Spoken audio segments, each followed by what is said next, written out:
Mesdames, Messieurs, bonjour, bienvenue et merci de renouveler votre confiance à Konafoni.com. Aujourd'hui, nous sommes avec Djomonsi Bomboté. Et Monsieur Bomboté est journaliste formateur. Il est également un ancien fonctionnaire international. Avec lui, nous allons parler du métier de journalisme au Mali. Monsieur Bomboté, bonjour. Bonjour. Sans plus tarder, Monsieur Bomboté, pouvez-vous nous dire qu'est-ce qu'un journaliste et quel est le rôle de ce dernier au sein de la société? Au Sénégal, le président Léopold Sédar Senghor, qui est un grand Mérien, un amoureux de la langue française, pour parler des médias, qui originellement, médias, c'est le pluriel de médium, il a décidé par un décret présidentiel d'imposer au Sénégal qu'on écrive médias avec M-E accent aigu, D-I-A-T, média-T, soulignant par là le rôle de médiateur d'un organe d'information. Donc le journaliste, à mon sens, peut être considéré comme un médiateur dans la société. Il met les gens en relation, il le diffuse, il propage des informations qu'il a recueillies selon, disons, des méthodes propres à la profession pour édifier son public, les informer. Et à travers sa démarche, on retrouve, disons, toutes les fonctions traditionnelles qu'on prête aux médias, informer, mais également éduquer, le rôle pédagogique des médias dans une société en construction comme la société malienne est certainement à souligner. Naturellement, il y a également la fonction de distraction.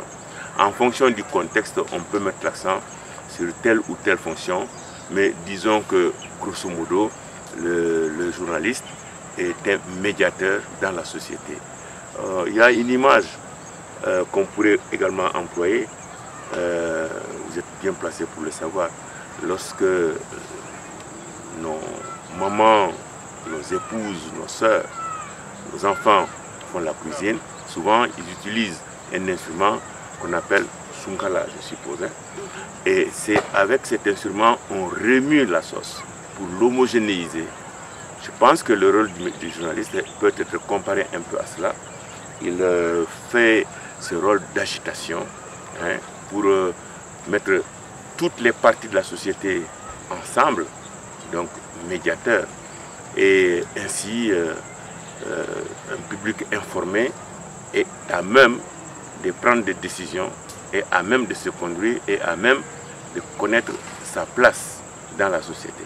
Voilà un peu, de manière un peu rapide, la définition que je peux donner au rôle du journaliste. D'accord. Monsieur Bomboté, ça on l'a bien compris, mais y a-t-il des critères spécifiques pour être journaliste ou quand on est content seulement, on se lève et on les devient? Oui, souvent il y a des malentendus. Quelqu'un qui, dans son enfance, a une grande facilité d'expression, une grande facilité d'écriture, on pense qu'il a des dispositions pour être journaliste. Ça, c'est un peu une conception surannée, un peu malheureuse et héritée un peu de notre culture, j'allais dire française, où on met beaucoup l'accent sur l'aspect esthétique de l'expression. Oui, le journaliste, quel que soit le média qu'il utilise, ne doit pas faire fi des exigences esthétiques. Naturellement, on est plus à l'aise de lire quelque chose de bien écrit, de regarder quelque chose de bien produit, etc. Mais ça serait un peu malheureux de réduire disons, la fonction du journaliste, quelqu'un qui sache bien écrire, non. La profession de journaliste, comme toutes les professions, exige une certaine compétence. Il y a des techniques à apprendre, mais par-dessus tout, repose sur une somme de culture générale considérable, parce que sa fonction amène le journaliste à se trouver dans beaucoup de situations. Comme j'aime souvent le dire, qui n'a rien vu n'a rien à dire. S'il ne sait pas décoder une situation, s'il ne sait pas observer, parce qu'on observe avec une certaine compétence, on observe la situation politique avec un minimum d'informations qu'on a accumulées. les questions techniques également.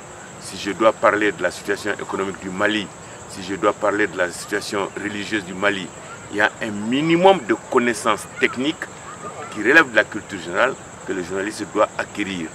Et malheureusement, oui, parfois les gens s'improvisent journalistes et c'est ce qui est la grande tragédie. Beaucoup de personnes entrent par effraction dans la profession sans s'entourer d'un minimum de prérequis. Ces prérequis, c'est quand même un minimum de formation. Le minimum de formation de nos jours, je pense qu'on peut dire que la licence est vraiment un minimum. Bon, maintenant, à côté de la licence, il y a besoin d'ajouts culturels pour améliorer sa connaissance. Parmi ces connaissances, par exemple, il y a l'anglais, il y a l'informatique, il y a l'impérialisme de l'économique. Donc non, on ne peut pas s'improviser comme ça, journaliste, ça nécessite un minimum d'apprentissage, un minimum de formation. En disant cela, je ne dis pas que seuls ceux qui sont sortis des écoles de journalisme peuvent exercer le métier de journaliste. Non, non, non. On peut avoir une bonne base de culture journaliste en économie, en littérature, en anglais, en histoire, que sais-je, pourquoi pas en médecine, dans les domaines d'ingénierie. Mais alors, il faut se donner le moyen d'acquérir tout ce qui est nécessaire pour exercer la profession sur le tas. D'accord. Ça, on l'a bien compris. N'est pas journaliste qui le veut. Mais force est de constater que de nos jours, au Mali, certains ont tendance à se convertir directement en journaliste dès qu'ils n'arrivent pas à exceller dans leur domaine respectif. Selon vous, qu'est-ce qui explique cela? Non, ceci est dû au fait, manque d'organisation de la profession. Dans beaucoup de pays, il y a des conditions d'accès à la carte d'identité des journalistes. Et quand on n'a pas la carte d'identité des journalistes, on ne peut pas exercer. Alors, il faudrait voir au niveau des lois, au niveau de l'organisation juridique, qu'on définisse les critères objectivement pour l'accès à la profession. On peut passer par une école de formation, mais comme je le disais tantôt, ce n'est pas une condition indispensable.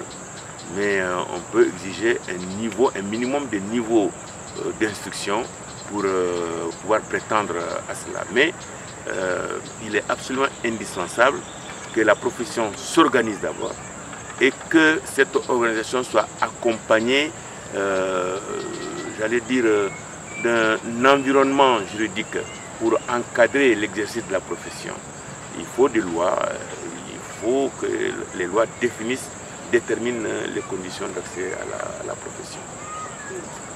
Et un message à l'endroit de tous qui ont l'amour de la profession du journalisme.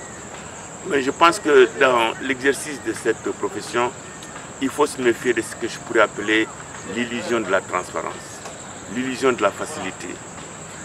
C'est un métier extraordinairement exigeant. Pas pour les décourager, mais je donne un chiffre. L'espérance de vie en France est certainement la plus basse chez les journalistes quand on compare les autres professions. Il y a énormément de stress, il y a une concurrence féroce et il y a, disons, une dizaine d'années, le nombre de journalistes en France tournait autour de 35 000 professionnels. Aujourd'hui, ils sont moins de 30 000, à peu près 25 à 27 000. Pourquoi? Parce que c'est trop exigeant, c'est trop éprouvant, c'est très difficile. Quand je parle de ceux qui veulent exercer convenablement, de manière honnête, de manière professionnelle, des gens qui aspirent à l'excellence, là c'est très très difficile. Parce qu'il y a une mobilisation intellectuelle de tous les instants, il y a un besoin de recyclage par soi-même de tous les instants, cela est très important, c'est mobiliser soi-même. Nous avons tendance souvent dans nos pays africains, il y a une espèce de boulimie des stages. Bon, je ne suis pas contre les stages, mais ce n'est pas efficace. Il faut que chaque individu voit à son niveau ce qui lui manque et comment faire en sorte de combler les déficits culturels qu'il peut y avoir. Parce que nous sommes dans une société qui évolue avec une vitesse vertigineuse. Alors il faut être mobilisé à chaque instant pour se mettre à jour par rapport aux connaissances. Ok, merci Monsieur Bomboté. Non, tout le plaisir est pour moi, je vous remercie. Merci pour ces quelques minutes de clarté.